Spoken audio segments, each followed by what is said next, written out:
ఎక్కడో America, Australia, Africa విదేశాల్లో ఉండే ఎన్ఆర్ఐస్ అయితే లక్షల రూపాయలు ఖర్చు పెట్టుకొని వచ్చి పనిచేశారు. లక్షల రూపాయలు ఖర్చు పెట్టుకొని వచ్చి మనకు ఓటేశారు. నా జీవితంలో ఎన్నోసార్లు ఎన్నికలు చూశాను కానీ ఈసారి ఒక బాధ్యతతో ఓటర్స్ ప్రవర్తించిన తీరు శాశ్వతంగా తెలుగు జాతి చరిత్రలో మిగిలిపోతుంది. అది ఈరోజు జరిగిన విషయం మనం గుర్తుపెట్టుకోవాలి. మనందరం ఒకటే గుర్తుపెట్టుకోవాల్సిన అవసరం ఉంది. ఏ అహంకారంతో విర్రవీగిపోయారో ఆ అహంకారం కూలిపోయింది. ఎన్నోసార్లు మనం చెప్పాం, ఏ వ్యక్తికి పదవొస్తే వినయం కూడా అవసరం. పదవొచ్చిందని విర్రవీగిపోయి రేపనేది లేకుండా ఉంటుందనుకుంటే మాత్రం ఇదే జరిగే పరిస్థితి వస్తుంది. అయితే మీ అందరినీ నేను కోరేది ఒకటే, ఇవన్నీ ఒక కేస్ స్టడీగా మీరందరం స్టడీ చేసుకోవాల్సిన అవసరం ఉంది. ప్రజలు బూతులు మాట్లాడే నేతల్ని, అరాచక శక్తుల్ని, అవినీతి పరుల్ని చూశారు. పాలకులంటే ఎలా ఉండాలో చూశారు.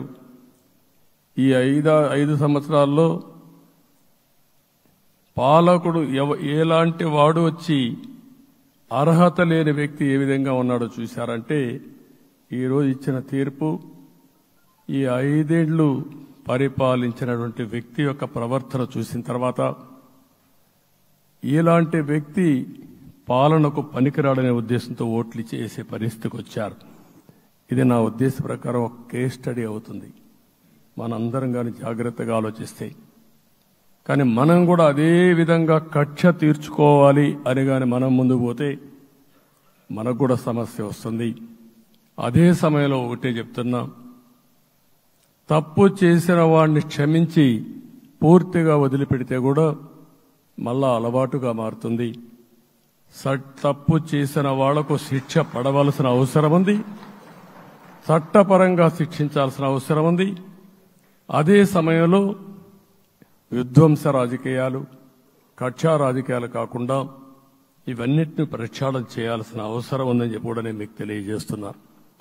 ఇంకొక పక్క 5 ఏళ్లలో ఎన్నో సంవత్సరాలు చూశాను కానీ కార్యకర్తలపైన దాడులు, హింసా రాజకీయాలు, అక్రమ కేసులు, వేధింపులు, కడాన సోషల్ యాక్టివిస్టులు కూడా ఇష్టానుసారంగా కేసులు పెట్టి హెరాస్ చేస్తే నిద్రపోకుండా వాళ్ళు కాపాడుకున్నాం.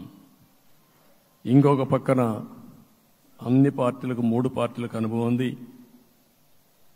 ఈరోజు మీరు చూస్తే ప్రాణాలు తీస్తూ అరాచకంగా ప్రవర్తిస్తూ తెలుగుదేశం పార్టీలో ఒక ఉదాహరణ చూసినప్పుడు అన్ని పార్టీలకు వర్తిస్తుంది.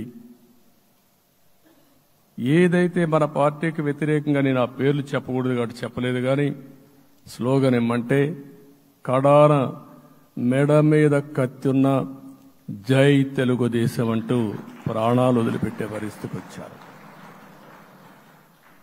ఇది ఊహించని పరిణామాలు. ఇవన్నీ ఇప్పుడు కూడా కళ్ల ముందర తిరిగే పరిస్థితి వస్తుంది.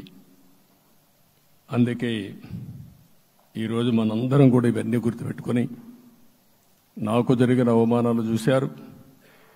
నేను అందుకే మా కుటుంబానికి జరిగిన అవమానంతో నేను కూడా భరించలేక బయట వచ్చినప్పుడు ఒకటే శపథం చేసి వచ్చాను. ఆ శపథం, ఇది గౌరవ సభ కాదు, ఇది కౌరవ సభ. ప్రజాక్షేత్రంలో గెలిచి మళ్లీ ఈ సభను గౌరవ సభగా చేసి అడుగు పెడతానని చెప్పి శపథం చేసి బయట వచ్చాను.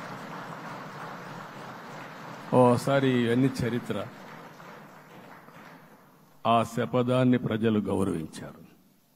ఇప్పుడు ఆపరేషన్ లేకుండానే మోకాళ్లకు ప్లాస్మా ట్రీట్మెంట్. మీ ఆర్థోపెడిక్ సమస్యలన్నిటికీ రోబోటిక్ టెక్నాలజీ ద్వారా తక్కువ ఖర్చుతో శాశ్వత పరిష్కారం. Free consultation. ప్రతి ట్రీట్మెంట్ పై 20% డిస్కౌంట్. ఈ ఆఫర్ కొద్ది రోజులు మాత్రమే. త్వరపడండి. V9 hospitals 9281465842.